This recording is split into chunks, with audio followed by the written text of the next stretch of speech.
आज की क्लास में हम लोग बहुत ही अच्छे टॉपिक्स के बारे में पढ़ेंगे जो हम बचपन में खेलते थे, जिसके साथ हम खेलते थे, वो है मिट्टी। स्टूडेंट्स, हम बचपन में मिट्टी के साथ खेलते थे, है ना। लेकिन उस समय हमको उस मिट्टी का इम्पोर्टेंस और क्या उसका यूजेस है ये नहीं पता था। लेकिन आज हम उसके बारे में पढ़ेंगे कि मिट्टी का क्या इम्पोर्टेंस है और हम इसका क्या क्या यूजेस होता है। ठीक है, सबसे पहली बात, मिट्टी, what is the importance of मिट्टी। जो सॉइल होता है उसी को बोलते हैं मिट्टी। जो मिट्टी होता है वो सबसे पहले एग्रीकल्चर के लिए इम्पोर्टेंस होता है, क्योंकि बिना मिट्टी का कोई भी आपका फसल नहीं हो सकता। जितना भी हम फ्रूट्स खाते हैं, जो भी हम वेजिटेबल्स खाते हैं, जो कॉटन्स मिलता है, जूट मिलता है, ये सब चीजें किससे होती है? मिट्टी से। अगर ये सब नहीं होगा तो कल्टीवेशन ही नहीं होगा, कोई भी क्रॉप्स नहीं होंगे। ठीक है, कोई भी क्रॉप्स नहीं होंगे तो हम खाना कैसे खाएंगे? हमारे पास तो खाना ही नहीं रहेगा, है ना। मिट्टी अच्छी नहीं रहेगी, मिट्टी नहीं रहेगी तो हम कपड़े कैसे पहनेंगे? क्योंकि मिट्टी से ही तो कॉटन, है ना, जूट, ये सारे क्या होते हैं? फाइबर जो है ग्रो होते हैं, है ना। विदाउट मिट्टी ये सब कुछ इम्पॉसिबल है, बिल्कुल इम्पॉसिबल। तो मिट्टी जो होता है एग्रीकल्चर के लिए बहुत ज्यादा इंपॉर्टेंट होता है। ठीक है, तो सबसे पहला यूज है कि एग्रीकल्चर, मिट्टी जो है एग्रीकल्चर में सबसे इंपॉर्टेंट है। Without soil we can not, हम लोग जो एग्रीकल्चर नहीं कर सकते। अगर मिट्टी नहीं रहेगा तो खेती ही नहीं होगा। ठीक है, हर एक क्रॉप्स के लिए आपका सॉइल सबसे इंपॉर्टेंट आपका सोर्स होता है। सब सेकेंड चीज, जो सॉइल होता है, हमको ये पता है कि सॉइल एक नेचुरल सोर्स है। ठीक है, तो सॉइल जो है सेकेंड इंपॉर्टेंट इसलिए है कि सॉइल जो होता है बहुत सारे मैक्रो ऑर्गेनिजम्स या मैक्रो ऑर्गेनिजम्स के लिए क्या है? आपका हैबिटेट होते हैं। बहुत सारे जो ऑर्गेनिजम्स होते हैं इस सॉइल के अंदर रहते हैं। जैसे हम देखते हैं सबसे ज्यादा इंपॉर्टेंट अर्थवॉर्म, अर्थवॉर्म को देखिए मिट्टी के अंदर रहते हैं। बहुत सारे जो फंगी होती है, बैक्टीरिया होती है, और भी बहुत सारे जो एल्गी होती है, ये सब किसके अंदर अपना घर बनाते हैं? ये सब अपना सॉइल के अंदर, मिट्टी के अंदर अपना घर बनाते हैं। तो मिट्टी के अंदर बहुत सारे ऑर्गेनिजम्स का हैबिटेट होता है। अगर सॉइल नहीं रहेगा तो ये सारे जो हैबिटेट, जिस ऑर्गेनिजम्स का हैबिटेट है उनका घर ही नहीं रहेगा। तो आपका ये एक इंपॉर्टेंट है सॉइल का। ठीक है, तो soil is the most important element and it is our natural source. हमारा जो नेचुरल सोर्स है, हमको नेचर से प्राप्त हुआ है। ठीक है, तो ये था हमारा सबसे दो इंपॉर्टेंट चीज की एक तो सबसे पहले एग्रीकल्चर के लिए इंपॉर्टेंट है और दूसरा एक हैबिटेट है। ठीक है, अब इसका पढ़ेंगे कि जो ये मिट्टी है वो आया कैसे, कहाँ से हमको ये मिट्टी मिला।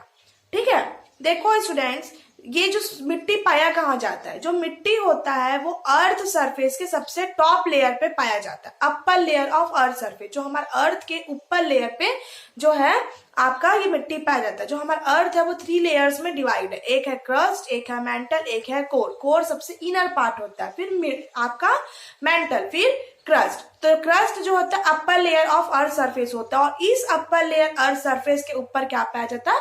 मिट्टी पाया जाता है। ठीक है, और इसी पे ही अपना कोई भी प्लांट जो क्या किया जाता है? ग्रो किया जाता है। ठीक है, अब हम ये पढ़ेंगे कि ये मिट्टी जो है वो कहाँ से आया। तो जो मिट्टी जो होता है वो क्या होता है, कैसे पाते हैं? देखो, एक बड़े बड़े रॉक्स होते हैं, वो रॉक्स क्या होता है? ब्रेक डाउन होता है। ब्रेक डाउन होता है तो छोटे टुकड़े में टूटता है, उसके बाद फिर वो छोटे टुकड़े में टूटता है, और छोटे टुकड़े में टूट के ऐसे करके मिट्टी बनता है। ठीक है, तो हमने क्या बना? मिट्टी कैसे बना? एक रॉक जो होता है बड़े पत्थर से टूटने से, बड़े पत्थर के टूटने से कैसे बना? टूट टूट के वो मिट्टी बनता है। लेकिन ये बड़े पत्थर टूटते कैसे होंगे? ठीक है, तो बड़े पत्थर कैसे टूटते होंगे? इसी को बोलते हैं स्टूडेंट्स वेदरिंग ऑफ रॉक्स। आप बुक से पढ़ोगे तो उसमें दिखा होगा, देखना, वेदरिंग ऑफ रॉक। तो वेदरिंग ऑफ रॉक्स का मतलब भी होता है कि जो बड़े बड़े पत्थर होते हैं वो टूटता है। वो टूटता किस रीजन से टूटता है? तो ये होता है स्टूडेंट्स विंड के कारण, हवा जब बहुत ज्यादा तेजी से चलती तब भी पत्थर टूट जाते हैं, रेनफॉल के कारण, ठीक है, जब ज्यादा टेम्परेचर होता है इसके कारण। तो ये सारे रीजन है स्टूडेंट्स कि आपका जो बड़े बड़े रॉक्स होते हैं वो टूटता है। ठीक है, मैंने क्या बताया? रेनफॉल होता है, टेम्परेचर होता है। ठीक है, तो आपका जब ज्यादा रेनफॉल होता है, जब पत्थर में पड़ता है तो टूट सकता है। जब विंड बहुत तेजी से हवा चलती है तब टूट जाता है ना। कभी कभी क्या बोलते, टेम्परेचर बहुत ज्यादा गर्मी के कारण भी पत्थर ब्रेक हो जाते हैं। तो ये सारे रीजन है जिससे कारण क्या होता है, जो बड़ा बड़ा रॉक होता है वो टूट जाता है। तो इसी को बोलते हैं स्टूडेंट्स वेदरिंग ऑफ रॉक्स। समझ आया? तो वेदरिंग ऑफ रॉक्स का मतलब जो बड़ा रॉक होता है, जो बड़ा पत्थर होता है, वो छोटे छोटे पत्थरों में टूट जाता है और लास्ट में क्या बन जाता है, हमको सॉइल मिल जाता है। ठीक है, तो सॉइल कैसे प्राप्त किया जाता है? सॉइल जो है वेदरिंग ऑफ रॉक्स मतलब रॉक के टूटने से हमको मिलता है। और ये रॉक कैसे टूटता है मैंने बताया, टेम्परेचर से, रेनफॉल से, विंड से, ये सारे रीजन से जो आपका बड़ा बड़ा पत्थर है वो टूट जाता है। ठीक है, और ये जो होता है बहुत ही नेचुरल प्रोसेस होता है। जो आपका वेदरिंग ऑफ रॉक्स होता है वो नेचुरल प्रोसेस है, राइट। इसको हम लोग तोड़ के नहीं बनाते, ये नेचुरल प्रोसेस होता है। क्योंकि हवा तो नेचुरल सोर्स है, हवा नेचुरली चलता है ना। पानी भी गिरता है, वो भी नेचर से गिरता है। तो ये सारे चीजें क्या नेचुरल सोर्स है। ओके, उसके बाद स्टूडेंट जो ये वेदरिंग ऑफ रॉक्स होता है वो 3 टाइप्स में होता है। एक होता है फिजिकल वेदरिंग, एक होता है केमिकल वेदरिंग और एक होता है बायोलॉजिकल वेदरिंग। देखो, जो फिजिकल वेदरिंग होता है वो क्यों होता है, इसमें क्या होता है, जो फिजिकल वेदरिंग मतलब इसमें जब रॉक टूटते हैं, जब फिजिकल वेदरिंग मतलब वेदरिंग का मतलब मैंने बताया जो रॉक्स है वो टूटना। तो फिजिकल वेदरिंग में जो रॉक जो ब्रेक डाउन होता है स्मॉल स्मॉल पीसेस में, वो होता है किसके कारण, आपका जब कोई विंड चलती है या हवा चलती है, मतलब नेचुरल सोर्स के कारण अगर आपका क्या होगा, रॉक्स ब्रेक डाउन होगा, तो ये फिजिकल वेदरिंग में आएगा। जैसे हवा नेचुरल चल रही है तो उसके कारण पत्थर टूट गया, या आपका टेम्परेचर बढ़ा या कम हुआ इसके कारण पत्थर टूट गया, या विंड एकदम हवा से चली, पानी गिरा, तो ये सब नेचुरल सोर्स है। तो नेचुरल रीजन के कारण अगर आपका पत्थर जो टूट रहा है, ब्रेकिंग ऑफ रॉक्स हो रहा है, तो ये किस में आएगा, फिजिकल वेदरिंग में होगा। उसके बाद स्टूडेंट्स आपका होता है केमिकल वेदरिंग। केमिकल वेदरिंग का मतलब होता है स्टूडेंट्स, फॉर एग्जांपल जैसे कि पानी जो रेन गिरता है उसमें बहुत सारे क्या प्रेजेंट रहते हैं, आपका एयर प्रेजेंट होता है। जैसे कार्बन डाइऑक्साइड प्रेजेंट है, ऑक्सीजन प्रेजेंट है, नाइट्रोजन प्रेजेंट है, तो बहुत सारे आपके गैसेस उसमें प्रेजेंट रहते हैं। जब क्या होता है, ज्यादा अमाउंट में सल्फर डाइऑक्साइड प्रेजेंट हो जाता है या कार्बन डाइऑक्साइड प्रेजेंट हो जाता है, तो क्या हो जाता है, जब ज्यादा अमाउंट में प्रेजेंट होता है तो वो क्या कॉज कर देता है, एसिड रेन कॉज करता है। तो जब एसिड रेन कॉज होता है तो एसिड रेन के कारण क्या हो जाता है, जो आपका रॉक्स होता है वो क्या करता है, पूरा टूट जाता है, ब्रेक डाउन हो जाता है। तो ये एक रीजन, इसको बोलते हैं केमिकल वेदरिंग। तो केमिकल के कारण हुआ, केमिकल रीजन हुआ ना, आपका जो रेन था वो एसिड रेन हो गया, क्योंकि उसमें क्या हो गया, आपका जो गैसेस की क्वांटिटी जो मात्रा थी वो ज्यादा हो गई। ठीक है, तो इसी कारण क्या किया, पूरा रेन जो है उस एसिड रेन से क्या होता है, जब एसिड रेन के कारण क्या होता है, बहुत सारी प्रॉब्लम्स हमको देखना पड़ रहा है ना। तो एसिड रेन के कारण आपका इसे जो है आपका केमिकल वेदरिंग का एक एग्जांपल्स है। और भी एग्जांपल्स होता है, मतलब केमिकल रीजंस के कारण अगर रॉक्स जो है ब्रेक डाउन हो रहा है स्मॉल पीसेस में, सॉइल बन जा रहा है, तो वो आपका केमिकल वेदरिंग के अंदर आएगा। उसके बाद होता है बायोलॉजिकल वेदरिंग। बायोलॉजिकल वेदरिंग्स में क्या होता है, जैसे कि आपका बहुत सारे एनिमल्स वगैरह को हम लोग क्या कहते हैं, डंप कर दिए जाते हैं। मतलब आपका सॉइल्स को आपको डंप करके डिग करके क्या करते हैं, एनिमल्स लोग को वहां पे बरो कर दिया जाता है। तो ये सब रीजंस के कारण भी क्या होता है, मतलब बायोलॉजिकल प्रोसेस के थ्रू जब वेदरिंग होती है, मतलब रॉक्स को ब्रेक डाउन होता है अपने आप, तो ये रीजन को बोलते हैं बायोलॉजिकल वेदरिंग। समझ आया? तो ये था बायोलॉजिकल वेदरिंग। तो हमने 3 टाइप्स पढ़ा, physical weathering, chemical weathering, biological weathering. अब हम लोग पढ़ेंगे कि जो सॉइल का फॉर्मेशन होता है वो मेनली 3 स्टेजेस में होता है। एक फर्स्ट स्टेज, सेकंड स्टेज और थर्ड स्टेज। जो फर्स्ट स्टेज होता है उसको बोलते हैं हम लोग पेरेंट्स। वो पेरेंट्स जो होता है पेरेंट्स रॉक बोलते हैं, और इसको बेड रॉक बोलते हैं। पेरेंट्स रॉक क्यों बोलते हैं स्टूडेंट्स, मतलब पेरेंट्स रॉक को ही डिसाइड करता है कि वो मिट्टी का नेचर कैसे रहेगा। क्योंकि पेरेंट्स रॉक, जो रॉक टूट रहा है, क्योंकि पत्थर एक टाइप के नहीं होते, अलग अलग टाइप्स के पत्थर होते हैं। तो अलग अलग एक ही टाइप के पत्थर तो नहीं टूट के मिट्टी बनेंगे। हर जो पत्थर है, हर पत्थर का नेचर अलग होता है। तो जो पत्थर टूट के जैसे कि कोई भी एक पत्थर है वो टूटा, तो जो वो पत्थर का नेचर होगा वही नेचर किसमें आएगा, सॉइल से। क्यों उसमें आएगा, क्योंकि जो पत्थर टूटा है वही क्या हुआ है, टूट के क्या बना, सॉइल बना। तो जो पत्थर का नेचर है वही सॉइल का नेचर होगा। तो डिपेंड करता है कि कौन से रॉक से वो मिट्टी बना है, तो उसको बोलते हैं पेरेंट रॉक और बेड रॉक। पेरेंट्स रॉक का मतलब होता है जिस रॉक से टूट के वो मिट्टी बना है, तो वो उसका नेचर हो जाएगा। तो ये डिपेंड करेगा कि वो रॉक कौन सा है। तो हर एक सॉइल का अलग अलग नेचर होता है, और वो डिपेंड करता है कि वो कौन से रॉक से टूट के बना है। तो ये उसका फर्स्ट स्टेज होता है कि फर्स्ट स्टेज को पेरेंट्स रॉक बोलते हैं, बेड रॉक बोलते हैं। ठीक है, इसके बाद होता है सेकेंड स्टेज। जो सेकेंड स्टेज होता है उसमें क्या होता है, पहले में तो टूट गया, जैसे इतने बड़े पत्थर है समझ लो, इतने छोटे छोटे में टूट गया। सेकेंड स्टेज में इतने छोटे से और छोटे छोटे टुकड़े में ब्रेक डाउन होंगे। ठीक है। ये सेकेंड स्टेज में होता है कि और छोटे छोटे टुकड़े में टूट जाएंगे और इसके बाद इसमें मतलब कि ये हुआ। और थर्ड स्टेज में क्या होगा, और भी बहुत छोटे टुकड़े में मतलब एकदम मिट्टी का फॉर्मेशन बन जाएगा। तो ये आपका थर्ड स्टेज के प्रोसेस में होता है जहां पे, और ये एकदम डीपर मतलब डीपर प्लेसेस में रहता है। ठीक है, तो ये हमने पढ़ा कि 3 स्टेजेस होते हैं हमारे सॉइल फॉर्मेशंस में, और इसी स्टेज में आपका सॉइल फॉर्मेशंस होता है थर्ड स्टेज में। ठीक है, अब हम लोग पढ़ेंगे क्या, अब हमारा जो मेन इंपॉर्टेंट चीज हम लोग पढ़ेंगे कि कौन कौन से जो फैक्टर्स होते हैं वो सॉइल को इफेक्ट करते हैं। जो सॉइल फॉर्मेशन हम लोग करते हैं उसमें कौन कौन से जो फैक्टर्स होते हैं वो इफेक्ट करते हैं। ठीक है, सॉइल फॉर्मेशन तो मैंने बताया कि सॉइल फॉर्मेशन हम लोग कैसे करेंगे। जो सॉइल फॉर्मेशन वो कैसे होता है कि बड़े पत्थर थोड़े छोटे पत्थर में टूटे, फिर छोटे में टूटे, फिर छोटे में टूटे, फिर टूट के लास्ट में मिट्टी बने, ये सॉइल फॉर्मेशन हुआ। लेकिन इसमें कौन कौन से फैक्टर्स जो है वो इफेक्ट करता है। सबसे पहला फैक्टर्स इफेक्ट करता है क्लाइमेट। क्लाइमेट का जो कंडीशंस होता है, अगर उसका कंडीशंस के अकॉर्डिंग होता है कि जो है रॉक्स टूट रहा है कि नहीं। जैसे अगर डिपेंड करता है कि हार्श क्लाइमेट हुआ, मतलब बहुत ज्यादा विंडी हुआ, बहुत ज्यादा रेनफॉल हुआ, तो ये सब क्लाइमेट पे डिपेंड करेगा कि कौन कैसा क्लाइमेट है तो आपका फॉर्मेशन हो रहा है सॉइल का कि नहीं हो रहा है। ठीक है, उसके बाद लैंडस्केप, फिर उसके बाद पेरेंट्स रॉक जो होता है, पेरेंट रॉक, उसके नेचर पे भी डिपेंड करता है कि सॉइल का फॉर्मेशन हो रहा है कि नहीं हो रहा है। ठीक है, तो ये था आपका फॉर्मेशंस के बारे में। अब हम लोग जनरली पढ़ेंगे सॉइल प्रोफाइल। सॉइल प्रोफाइल देखोगे स्टूडेंट, सॉइल प्रोफाइल्स में हम लोग जब पढ़ते हैं तो सॉइल प्रोफाइल्स क्या होता है। सॉइल प्रोफाइल्स क्या होता है कि जो हमारा सॉइल होता है, आप देखोगे कि डिफरेंट लेयर्स होते हैं सॉइल में। जैसे कि हम कोई भी समझ लो वेल, मतलब जब कुआं खोदते हैं, तो जब खोदते हैं तो आप देखोगे जब उसको खोदते खोदते बहुत गहराई तक खोदते हैं तो आप देखोगे कि हर थोड़े थोड़े लेयर, हर नीचे नीचे देखते जाओगे तो मिट्टी का कलर क्या होते जाता है, चेंज होते जाता है। ऊपर का कलर देखोगे तो बहुत ब्राउन दिखेगा, और उसके नीचे देखोगे तो और ब्राउन दिखेगा, और उसके नीचे देखोगे तो और, मतलब उसका कलर जो होता है अलग अलग होते जाता है, और उसका टेक्सचर जो होता है वो भी चेंजेस होता है। तो यही होता है student soil profile. Soil profiles क्या होता है कि जो ये बताता है कि सॉइल जो होता है वो का अलग अलग लेयर में कैसे प्रेजेंट रहता है, मतलब अलग अलग लेयर में कैसे क्या होता है और कौन से लेयर्स में क्या चीज होता है। तो ये सॉइल प्रोफाइल्स के बारे में हमको पढ़ना है। तो सॉइल जो लेयर, जो सॉइल प्रोफाइल है वो अलग अलग हॉरिजन्स में बटा हुआ है।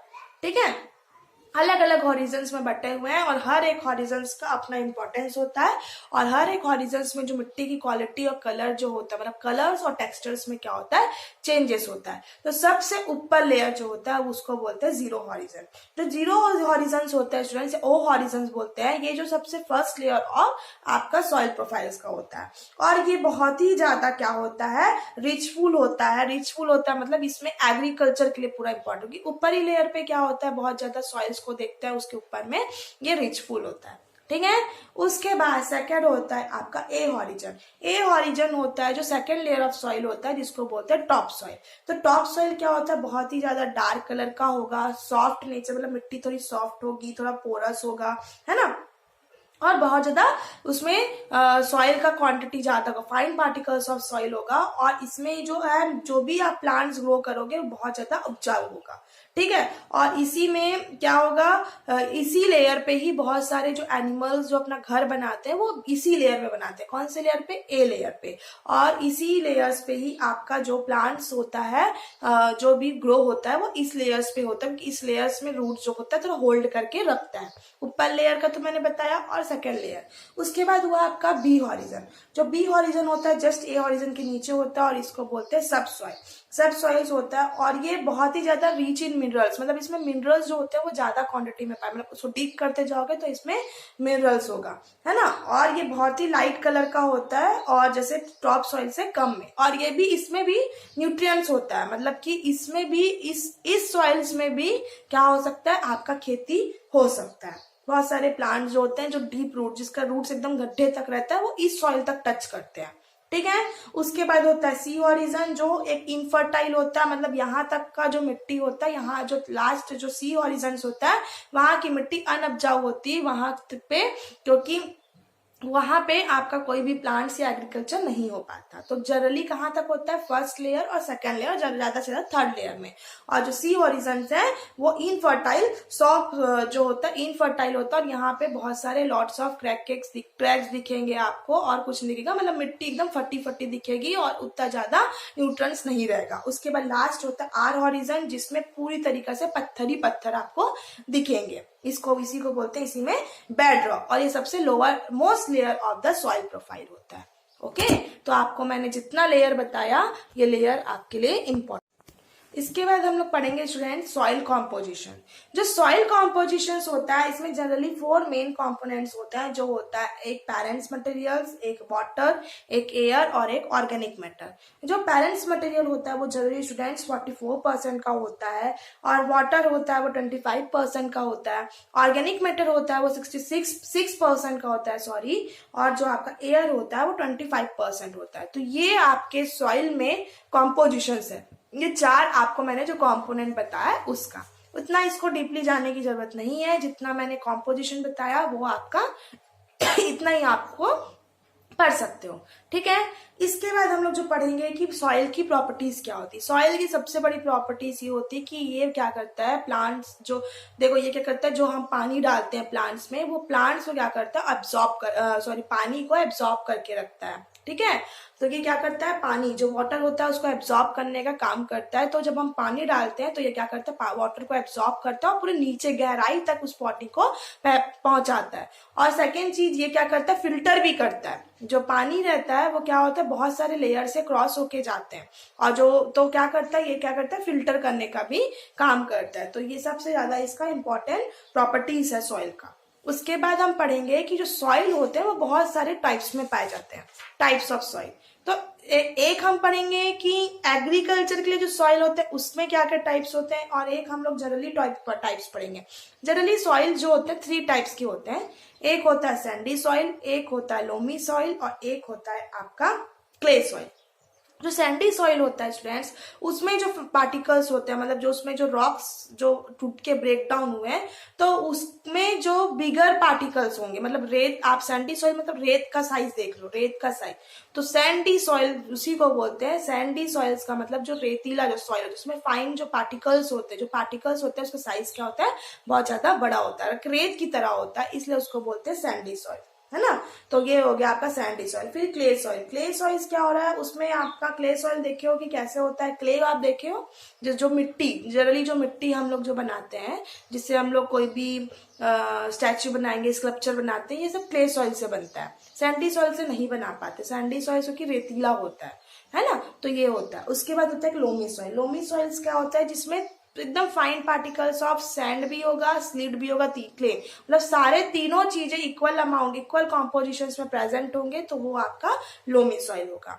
इसके बाद स्टूडेंट जो इम्पोर्टेंट है कि जो टाइप्स ऑफ सॉइल जो क्रॉप्स के लिए इम्पोर्टेंट है वो पढ़ेंगे, क्योंकि हर स्टूडेंट्स हम जानते हैं कि जो हम क्रॉप्स ग्रो करते हैं, हर क्रॉप्स के लिए अलग अलग सॉइल्स होता है, अलग अलग टाइप्स का सॉइल होता है। जैसे आप बोलोगे गन्ना लगाना है, तो हम कौन से टाइप्स के, अगर आप नॉर्मल कहीं पे लगा दिए गन्ना तो वो मर जाएगा, होगा ही नहीं। क्यों? क्योंकि गन्ना शुगर केन के लिए स्पेसिफिक एक अलग टाइप का सॉइल चाहिए, है ना। आप गन्ना की खेती जहाँ होती है तो आप देखना कि वहां की मिट्टी कैसी होती है ना। तो हर एक चीज के लिए, जैसे आपको लगाना है, जैसे जूट लगाना है, कॉटन लगाना है, तो कॉटन आप नॉर्मली लगाते हो, वो आप कोई भी सॉइल पे नहीं लगा सकते। इसके लिए भी स्पेसिफिक सॉइल है, उसी सॉइल पे वो कॉटन होगा। अगर नॉर्मल कोई जगह पे लगा दोगे, नॉर्मल कोई सॉइल पे लगा दोगे, तो वहां पे वो नहीं होगा। तो हर एक आपका क्रॉप्स बोने के लिए अलग अलग क्या होता है, सॉइल्स होता है, अलग अलग टाइप्स ऑफ सॉइल होता है। तो सबसे पहले पढ़ेंगे ब्लैक सॉइल।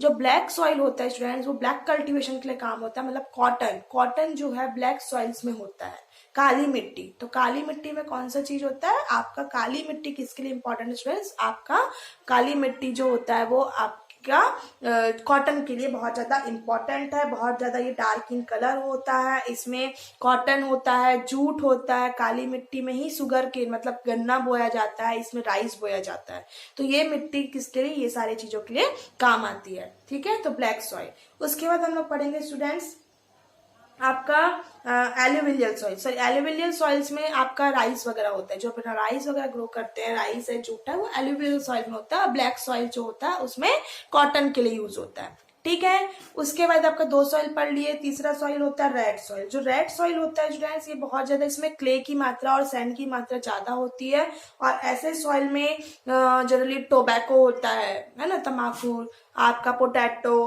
आपका वीट, ये सब चीजें किस में हो जाता है, आपका रेड सॉइल में होता है, ठीक है। उसके बाद एक लैटराइट सॉइल होता है। लैटराइट सॉइल जो है, इसमें आयरन की क्वांटिटी और एल्यूमिनियम का जो मात्रा होता है वो ज्यादा होता है इस सॉइल में, है ना। लैटराइट रॉक से ये की टूट के बना होता है ये मिट्टी। तो ये आपका जनरली जो काजू होता है, आपका जिसको कम पानी की जरूरत होती है, जैसे काजू है, कोकोनट है, आपका कॉफी है, ये सब चीजें लैटराइट सॉइल में पाया जाता है, ओके।